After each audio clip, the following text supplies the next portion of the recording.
মানে আর কি দেখতে হবে এই জীবনে, এখন শুধু সেটাই ভাবছি। আমরা দেখলাম পার্থবাবুর ঘরে টাকার পাহাড়, আমরা দেখতে পেলাম। আর কি কি দেখবো? তারপরে দেখলাম কাউন্সিলরদের পাটের খেতে টাকা পুঁতে রাখা। আজকে দেখলাম তৃণমূলের ছাত্র নেতারা, যদিও তাদের বেশিরভাগের বয়স 60-এর বেশি, তারা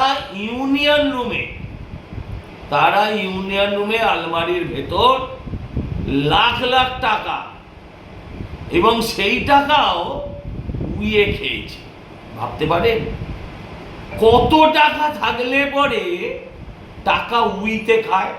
এর আগে আমি দেখিয়েছিলাম এই কলেজের, এদের ইউনিয়ন ফান্ডে, কলেজের ফাংশন ফান্ডে 1.5 কোটি টাকার বেশি এখন অবধি ডিপোজিট আছে।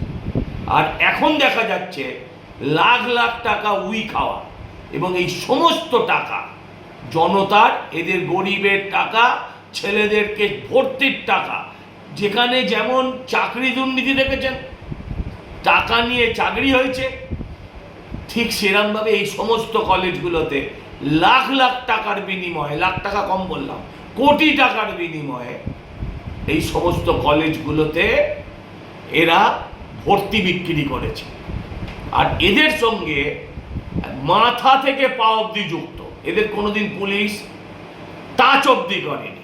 এদের জন্য, এদের টাকা নিয়ে ভর্তির কারণে একটি মেয়ে সুইসাইড করেছে। এদের বিরুদ্ধে এর থেকে অনেক গুরুতর অভিযোগ আছে। তার সত্ত্বেও পুলিশ এদের কোনোদিন কেশাগ্র স্পর্শ করেনি। এদেরকে সারা জীবন জেল কাটালেও বাংলার মানুষের রাগ যাবে না। তাই বলছি যে এদেরকে ইমিডিয়েট গ্রেপ্তার করা হোক।